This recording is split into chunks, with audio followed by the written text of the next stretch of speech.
নমস্কার, আমি অপূর্ব দেব আর আপনারা দেখছেন দেবস ডায়েরি।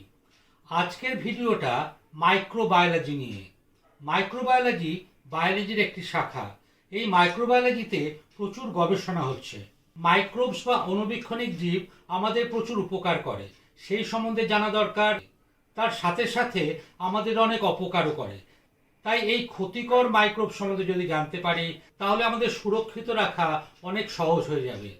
আজকের ভিডিওতে আমার অতিথি সংযুক্তা। সে এখন মাইক্রোবায়োলজি নিয়ে বিএসসি পড়ছে। তার কাছেই জেনে নেব এই মাইক্রোবায়োলজি নিয়ে পড়ার সুযোগ এবং সুবিধে কি কি আছে। আসুন পরিচয় করিয়ে দিই সংযুক্তার সাথে। নমস্কার, আমি সংযুক্তা ব্যানার্জি। আমার বাড়ি কল্যাণী নদিয়ায়, কিন্তু আমি ব্যারাকপুরে থাকি, কলেজের হোস্টেলে। আমি মাইক্রোবায়োলজি সেমিস্টার 2 এর একজন স্টুডেন্ট।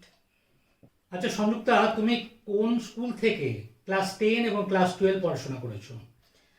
আমি ক্লাস 10 জওহর নবোদয়া বিদ্যালয় নদিয়া থেকে পাস আউট করেছি এবং 12 আমি কল্যাণী সেন্ট্রাল মডেল স্কুল থেকে পাস আউট করেছি। আচ্ছা, এই যে তুমি মাইক্রোবায়োলজি নিয়ে পড়ছো, এই বিষয়টা তুমি কেন নিলে? কে তোমাকে ইন্সপায়ার করেছে এই বিষয়টা নিয়ে পড়ার জন্য?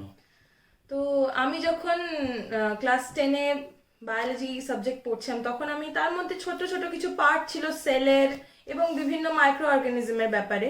তখন থেকেই আমার মাইক্রোবায়োলজির প্রতি একটু ইন্টারেস্ট থাকে। পরবর্তীকালে যখন আমি 11-এ উঠি, তখন আমার টিচার্সদের থেকে আমি জানতে পারি যে মাইক্রোবায়োলজি বলে একটা সাবজেক্ট হয় যেখানে তুমি এইটার ব্যাপারেই ভাস্টলি পড়তে পারবে। আর মাইক্রোবায়োলজি এমন একটা সাবজেক্ট যেটা শুধু মাইক্রো অর্গানিজমের ব্যাপারেই আমাদের জানায় না, তাদের থেকে হওয়া রোগ এবং তারা আমাদের জন্য ভালো কেন এবং খারাপ কেন দুদিকই আমরা জানতে পারি। আর তার থেকে আমাদের ফিউচারে আরো অনেক কিছু রিসার্চ ওয়ার্ক করে আমরা জানাতে পারি দেশকে যে কি নতুন নতুন রোগ যে আসে সেগুলো কোথা থেকে আসছে, সেগুলোর কিওর কি, আমরা কিওরও দিতে পারি। এবং সেটা শুধু মাইক্রোঅর্গানিজম এবং সব অ্যানিমালদের জন্য না, হিউম্যানদের জন্য সেটা প্রচণ্ড নেসেসারি, প্রচণ্ড ইম্পর্ট্যান্ট। অ্যান্টিবায়োটিক তৈরি করার জন্য, বিভিন্ন ওষুধ তৈরি করার জন্য মাইক্রোবায়োলজি খুব ইম্পর্ট্যান্ট। তাই আমার এই সাবজেক্টটা খুবই ভালো লাগে। তুমি কোন কলেজে পড়ছো আর এটা কত বছরের কোর্স সেটা তুমি বলো। আমি আপাতত স্বামী বিবেকানন্দ ইউনিভার্সিটি ব্যারাকপুরে পড়ছি এবং এই কোর্সটা মেনলি 4 বছরের জন্য। 3 বছর আমাদের নর্মাল যেমন কলেজের ইয়ার হয়, first year, second year, third year, তেমনি। আর ফোর্থ ইয়ারটা আমাদের রিসার্চ ওয়ার্কের জন্য রাখা হয়েছে, যে আমরা রিসার্চ করে যাতে নতুন নতুন কিছু আবিষ্কার করতে পারি আর আমাদের ফিউচার জেনারেশনকে হেল্প করতে পারি। তাই লাস্ট ইয়ার আমাদের ফোর্থ ইয়ারটা রাখা হয়েছে। এই কোর্সটা করার পর কি কি হায়ার স্টাডি নিতে পারো? তো আফটার বিএসসি আমরা এমএসসি করতে পারি, তারপরে পিএইচডি করতে পারি, তারপর আমরা রিসার্চ করতে পারি বা নতুন কোম্পানিতে ইন্টার্নশিপ করতে পারি বা নিজেরা এন্টারপ্রেনার হয়ে নিজেদের কোম্পানিও খুলতে পারি। এই বিএসসি মাইক্রোবায়োলজি নিয়ে পড়ার পর বা এমএসসি করার পর কোথায় কোথায় চাকরি হতে পারে? মাইক্রোবায়োলজি একটা খুবই ভাস্ট সাবজেক্ট। আমরা শুধু মাইক্রোবায়োলজি নিয়েও এগোতে পারি, বাট তারও বিভিন্ন ব্রাঞ্চ আছে। যেমন আমরা জুলজি নিয়ে যেতে পারি, আমরা এগ্রিকালচারাল মাইক্রোবায়োলজি নিয়ে যেতে পারি, আমরা ফার্মাকিউটিক্যাল মাইক্রোবায়োলজি নিয়ে যেতে পারি, আমরা ফরেন্সিক মাইক্রোবায়োলজি নিয়ে পড়তে পারি। তাছাড়াও আমরা রিসার্চ করতে পারি মাইক্রোবায়োলজি নিয়ে, বা নিজেদের কোম্পানি, যেমন আমি কিছুক্ষণ আগেই বললাম, কোম্পানি খুলতে পারি নিজেদের, যেখানে আমরা ল্যাব তৈরি করতে পারি বিভিন্ন সায়েন্টিস্টদের এসে সেই ল্যাবে কাজ করে দেশকে হেল্প করার জন্য। আচ্ছা, এই বিষয়ে তো রিসার্চ ওয়ার্ক প্রচুর আছে, সেই সুযোগ কি পশ্চিমবঙ্গে বা ভারতবর্ষে আছে না বিদেশে বেশি আছে? তো আমরা এখানে প্রচুর ল্যাবরেটরি আছে, সেখানেও কাজ করতে পারি, বাট আমাদের মাইক্রোবায়োলজি এমন একটা সাবজেক্ট যেটা বিদেশে ডিমান্ড খুবই বেশি। তো আমরা এখানেও চাকরি করতে পারি, বাট বিদেশে এটার প্রচুর ডিমান্ড, যেমন জাপানে, কোরিয়াতে, চায়নাতে, এইসব জায়গায় মাইক্রোবায়োলজি ল্যাবরেটরি প্রচুর। টেক্সাসেও আছে microbiology laboratory, one of the famous microbiology laboratory টেক্সাসে আছে।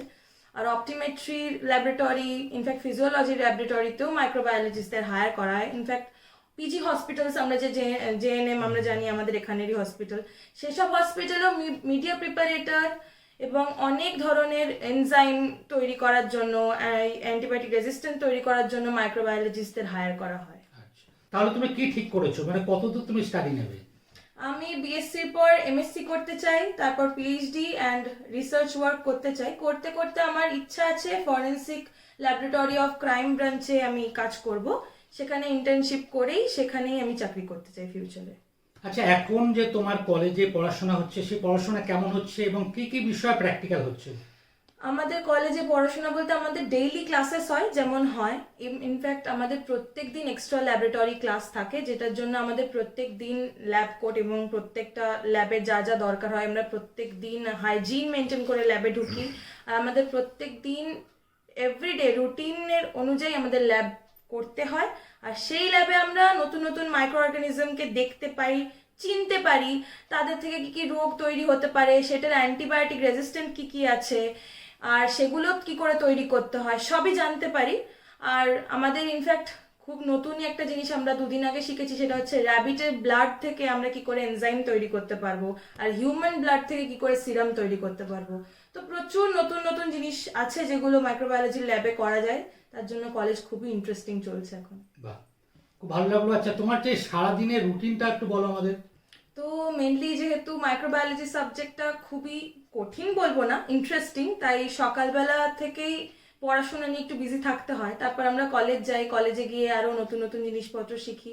আর আমাদের ল্যাব ক্লাস হয় যেহেতু বললাম 5টা অবধি, তো এসে তারপর ল্যাব ক্লাস করার পর ল্যাবে কি শিখলাম সেটা নিয়ে আমরা সেই রিপোর্টটা তৈরি করি।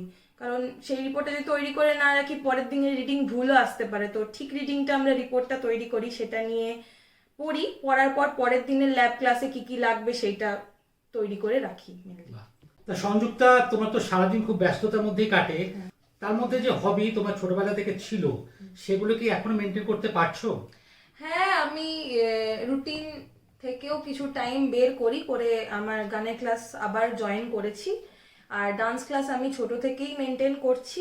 আমি রবিবার করে প্রতি রবিবার আসি বাড়িতে, ডান্স ক্লাস অ্যাটেন্ড করি, আবার চলে যাই মানডেতে নর্মাল কলেজ লাইফে ফেরত। যারা এখন ক্লাস 11 বা 12-এ সায়েন্স নিয়ে পড়ছে তাদের তুমি কেন বলবে মাইক্রোবায়োলজি নিয়ে পড়ার কথা? তো আমরা যেহেতু জানি সোসাইটি এখন মা বাবারাও সবাই চায় যে তাদের বাচ্চারা নিট এবং জেই দিয়ে ডক্টর এবং ইঞ্জিনিয়ার হোক, কিন্তু আমি বলবো একটু চেঞ্জ করতে হবে মাইন্ডসেট।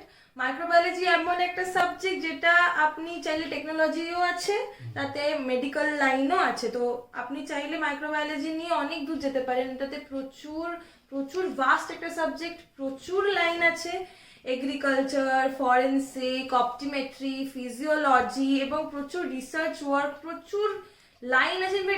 নিজের কোম্পানিও শুরু করতে পারে এটা থেকে প্রত্যেকটা স্টুডেন্ট, এবং এটা প্রচন্ড ইন্টারেস্টিং টপিক। এটা দেশের থেকেও বেশি বিদেশেও এটার প্রচুর প্রচলন আছে, এবং কিছু কিছু দেশ যেমন আমরা জাপান শুনেছি, এবং টেক্সাস একটা জায়গা যেখানে one of the best microbiology laboratory আছে।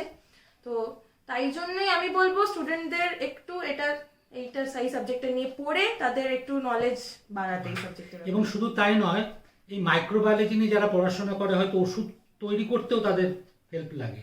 অবভিয়াসলি আমরা অ্যান্টিবায়োটিক তৈরি করতে হেল্প করি, আমরা ফর্মুলাটা দিই, তাই জন্যই ওটা তৈরি হয়, বায়োটেকনোলজিস্টরা ওটা তৈরি করে ফার্মেসিতে তারপর দেয়। তো আমরা যেহেতু মাইক্রোবায়োলজি নিয়ে পড়ি, আমরা প্রত্যেকটা আলাদা আলাদা মাইক্রো অর্গানিজম এবং তাদের আলাদা আলাদা উইকনেস যেহেতু থাকে, তো প্রত্যেকটা মাইক্রো অর্গানিজমের রেজিস্ট্যান্স কোন অ্যান্টিবায়োটিকে করবে সেটা যেহেতু আমাদের পড়তে হয়, তো আমরা ওষুধ তৈরির কাজে অবভিয়াসলি হেল্প করি। বাহ। আচ্ছা, এই মাইক্রোবায়োলজি নিয়ে পড়তে গেলে কি কি এন্ট্রান্স পরীক্ষা দিতে হয়? তো নিট, যেহেতু আমরা সবাই জানি নিটের ব্যাপারে, নিট আমরা দিতে পারি। নিটে যেহেতু হায়ার র্যাঙ্ক করলেই মানুষের মেডিকেল লাইনে যেতে পারে বলে, তো লোয়ার অল্প র্যাঙ্ক করলেও সেখান দিয়ে আমরা সরকারি কলেজে এন্ট্রান্স দিতে পারি। সিইটি, সিইউইটি এই দুটো এন্ট্রান্স আছে, যেটা মাইক্রোবায়োলজির জন্য খুবই ইম্পর্টেন্ট এন্ট্রান্স এক্সাম। এটা দিয়ে আমরা কলেজে স্কলারশিপ পাই এবং কলেজে পড়তে পারি। তাছাড়া আরো অনেক ধরনের আছে স্কলারশিপ, যেটা কলেজে ভর্তি হওয়ার পরও আমরা অ্যাপ্লাই করতে পারি, যেমন ওএসএস। আর এই জন্যই এইগুলোই ক্রাইটেরিয়া মেনলি। এই সিইটি এন্ট্রান্স এক্সামিনেশনের সিলেবাস কি? এর সিলেবাস মেনলি ক্লাস 11-12 এর যে বায়োলজি আমরা পড়ি সেইটা প্রচন্ড ইম্পর্টেন্ট, মেনলি বায়োকেমিস্ট্রি পার্টটা। কেমিস্ট্রিও ঠিক সেইভাবে ইম্পর্টেন্ট, কেমিস্ট্রি ইনঅর্গানিক পার্টটা বেশি ইম্পর্টেন্ট, ফিজিক্সটাও ঠিক ততটাই ইম্পর্টেন্ট, কিন্তু বায়োলজিতে আমি বলবো একটু বেশি ফোকাস করতে, বিকজ বায়োলজিতে পুরো 11-12 একদম ভালো করে দেয় এক্সামে। সংযুক্তা, তোমাকে ভীষণ ধন্যবাদ। এই মাইক্রোবায়োলজি বিষয় নিয়ে অনেক কিছু জানতে পারলাম আমরা, এবং দর্শক যারা আছে তারাও কিন্তু অনেক কিছু জানতে পারলো। তোমাকে ভীষণ ধন্যবাদ। জীবন অনেক বড় হও এবং সাফল্য অর্জন করো। আপনাদেরও ধন্যবাদ আমার সাবজেক্ট নিয়ে এত কিছু জানার জন্য। এর জন্য আমাদের দেশের ভবিষ্যৎ নিশ্চয়ই কিছু ভালো করবে, এই সাবজেক্টটা নিয়ে এগোবে। আপনাদের দিনটা ভালো হোক এবং আনন্দময় হোক। Thank you. যারা ফিজিক্স কেমিস্ট্রি বায়োলজি নিয়ে ক্লাস 11-12 পড়ছো বা পাশ করেছো, তারা কিন্তু এই মাইক্রোবায়োলজি বিষয়টা নিয়ে একবার ভেবে দেখতে পারো, কারণ এই মাইক্রোবায়োলজিতে আছে অনেক সুযোগ। সেটা তোমরা সংযুক্তার কাছেই জানতে পারলে। যদি ভিডিওটা ইনফরমেটিভ মনে হয় তাহলে এরকম ভিডিও পেতে চ্যানেলটাকে সাবস্ক্রাইব করে রেখো। ধন্যবাদ, সবাই ভালো থেকো।